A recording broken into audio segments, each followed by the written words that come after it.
In today's video, I'm going to teach you how to set an auto BCC in Gmail.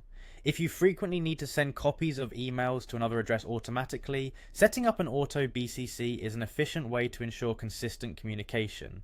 So, let's dive into the steps to get this set up in just a few minutes. First, we're going to start by opening your preferred web browser and heading to the Google homepage. Once you're on the main Google page, look towards the top right corner where you will see the option to sign in.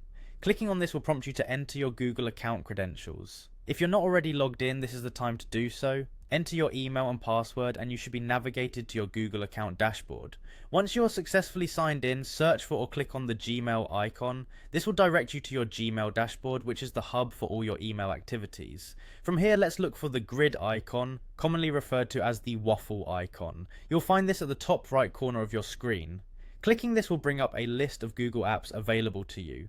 In this dropdown, we are going to focus on setting up the Auto BCC feature. Start by typing Auto BCC into the search bar provided within the Google services. You should see Auto BCC for Gmail by CloudHQ appear in the search results. This is a trusted and widely used extension that helps manage automatic sending of blind carbon copies. Click on this option to proceed.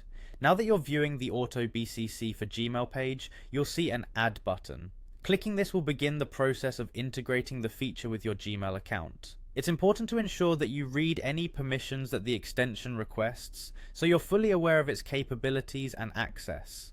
Once you're comfortable, confirm the addition of the Auto BCC feature to your Gmail. With the extension integrated, you will be now able to configure it to automatically send a copy of every composed email to the address of your choice, without needing to manually enter it each time. This setup not only saves time, but also ensures no emails are overlooked in being copied to the designated BCC email. And that's it. You've successfully added Auto BCC to your Gmail, streamlining your email process. Thanks for watching, and if you found this video helpful, be sure to like and subscribe for more tech tips and tutorials.